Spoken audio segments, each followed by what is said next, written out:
Hello everyone, welcome back to a new video. History never changes the future, it warns us about it. And right now, in this exact moment, history is screaming, not through headlines, not through predictions, but through patterns. Repeating patterns that have appeared before every major global transformation. Patterns that don't care about politics, ideologies, or nations. Patterns that simply happen. And if you know where to look, you'll see them everywhere.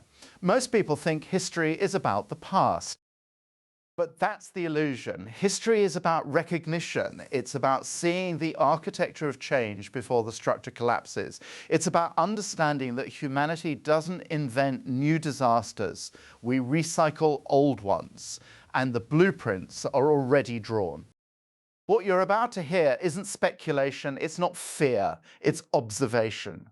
Cold, calculated observation of what happens when three specific historical patterns converge at the same time. They've converged before, and every single time the world that existed before didn't survive. It's so asymmetric. I mean, it misses the point totally. You know, is Vladimir Putin likely to be really deterred, much less traumatized, by the prospect of, some of his officials being punished? I don't think so. What we've got here is essentially something incredibly, how the Brett called, "Sitzkupli etzan ines created." So funding, and yet most people are still looking the other way because the truth is uncomfortable. The truth is that the world you grew up in, the systems you trust, the structures you depend on, they're not permanent. They never were. And history has been trying to tell you that for decades. Subscribe now, because what you're about to hear will change how you see the world around you. Let me show you something. In 1788, a French economist named Jacques Necker published a financial report. It was dry, technical, boring to most people, but buried in the numbers was a simple fact: the French monarchy was bankrupt. Debt had consumed the state. The elites were isolated. The population was divided. No one panicked, because systems don't announce their own collapse, they deteriorate quietly. And by the time people realize what's happening, the transformation has already begun. 5 years later, the French Revolution tore Europe apart. Now, look at today. Global debt levels are at historic highs. Wealth inequality mirrors pre-revolutionary periods. Political systems are fragmenting. Trust in institutions is eroding. And the populations of the world's most powerful nations are more divided than they've been in generations. Sound familiar?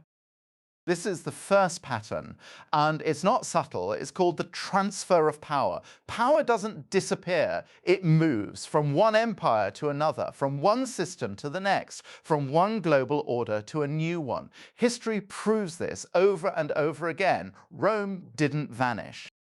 Its power transferred to Byzantium, to the Catholic Church, to fragmented European kingdoms. The British Empire didn't collapse into nothing. Its influence transferred to America. Its systems, its language, its financial models, all transferred, and right now we're watching it happen again. According to historical economic models, every dominant power experiences a predictable arc: rise, expansion, peak dominance, overextension, decline. The timeline varies, but the structure doesn't. And the signs of overextension are always the same: endless wars that don't end in victory. Economic systems built on debt instead of production. Military presence in dozens of countries while infrastructure crumbles at home. A population that no longer believes in the mission. These aren't political statements, they're historical markers. And they appear in every declining power without exception. But here's the twist: decline doesn't mean destruction, it means transformation. The world doesn't end when an empire fades, it reorganizes, new centers of power emerge, new alliances form, new economic systems replace the old ones. And the people living through it rarely understand what's happening until it's already over. Most people miss this because they think in terms of nations, but history thinks in terms of systems. And right now, the global system that was built after World War II, the system of American dominance, Western-led institutions, dollar-based economics, is showing every single sign that it's entering the decline phase. Not because of conspiracy, not because of sabotage, because that's what systems do. They rise, they peak, they transfer. Now, add the second pattern, economic resets. This one is darker because it's invisible until it's not. Economic systems don't collapse suddenly. They erode slowly, quietly, through mechanisms most people don't understand. Inflation, debt accumulation, currency devaluation, loss of trust in financial institutions. Read this carefully. Every major economic reset in history was preceded by the same warning signs, and every time the population ignored them because life continued as normal until it didn't. In Weimar Germany, inflation destroyed savings overnight. In Argentina, multiple currency collapses wiped out generational wealth. In Rome, debasement of the currency preceded political collapse. The mechanics were different, but the pattern was identical. And the pattern always begins the same way. Governments print money to solve problems that printing money cannot solve. Debt becomes unsustainable, trust erodes, and eventually the system resets, sometimes through hyperinflation, sometimes through currency replacement, sometimes through war. But it always resets. And here's what the historical models show when global reserve currencies lose their dominance. The reset isn't local. It's planetary. Right now, the US dollar is still the world's reserve currency. It's for the first time in decades, major economies are actively creating alternatives, trade agreements that bypass the dollar, currency alliances that exclude Western systems, digital currencies designed to operate outside traditional banking. None of this is hidden. It's happening in public, but most people don't see it because it's technical, boring, economic, until it's not. According to the notes from lost economic manuscripts, there's a concept called the invisible threshold. It's the point where an economic system crosses from stable to irreversible decline. And the terrifying part is this. The threshold is only visible in hindsight. By the time you know you've crossed it, you're already on the other side, and all evidence suggests we're very, very close. But the third pattern is the one that decides everything: internal conflict. Most civilizations don't fall because of external invasion. They fall because they tear themselves apart from the inside. Think about that. Rome wasn't conquered by barbarians. It collapsed from internal division, corruption, and the inability of its population to agree on what Rome even meant anymore. The Soviet Union wasn't destroyed by external enemies. It disintegrated because the system could no longer hold its own contradictions together. And right now, across the most powerful nations on Earth, the same thing is happening. Political polarization at levels not seen since civil wars, cultural fragmentation where populations can't agree on basic reality, social division so deep that neighbors view each other as enemies. Media ecosystems that don't just disagree, they operate in completely separate realities. This is the pattern, and history shows that when a society reaches this level of internal conflict, external threats become irrelevant. The society destroys itself. But here's the twist most people miss. Internal conflict doesn't happen randomly. It's engineered, not by villains in shadows, but by the structure of the system itself.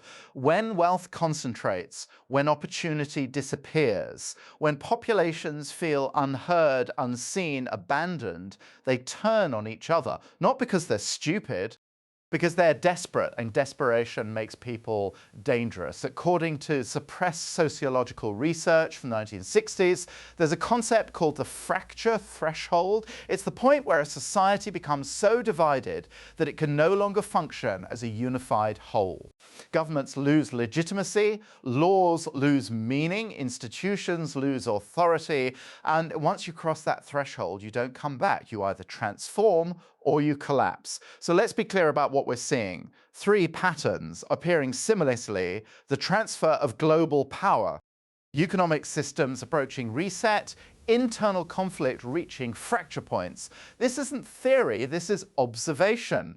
And history proves that when these three patterns converge, the world changes. Not gradually, rapidly. Sometimes it's revolution, sometimes it's war. Sometimes it's the quiet reorganization of everything humanity thought was permanent. But it always changes, and the people living through it always say the same thing afterward. We should have seen it coming, but here's what history does not predict. It doesn't predict the end of the world. It doesn't predict a single villain or a single savior. It doesn't predict some Hollywood-style apocalypse where everything burns and nothing remains. That's not how history works. History predicts transformation, slow, complex, unavoidable. The Roman Empire didn't end in a day. It transformed over centuries. The medieval world didn't vanish overnight. It evolved into the Renaissance. The colonial order didn't collapse instantly. It reorganized into the post-war global system. And that system right now is transforming into something else. We don't know exactly what. Because transformation is messy, unpredictable in its details, but predictable in its structure. What we do know is this: the world that emerges on the other side won't resemble the world we have now. The power centers will be different, the economic rules will be different. The alliances, the technologies, the cultural norms, all different. And the people who understand that will adapt. The people who don't will spend years confused, angry, wondering why everything feels broken. So what does this mean for you? It means you're living through a historical hinge point, a moment where the old order is fading and the new one hasn't fully formed yet, a moment of maximum uncertainty and maximum opportunity. Because here's the secret: history doesn't advertise transformation, creates space for new systems. They're new ideas, new structures. The people who recognize the transformation early, who adapt instead of resist, who build instead of cling, they shape what comes next. Everyone else just survives it. This isn't about fear, it's about awareness. Fear is what happens when you don't understand what's happening.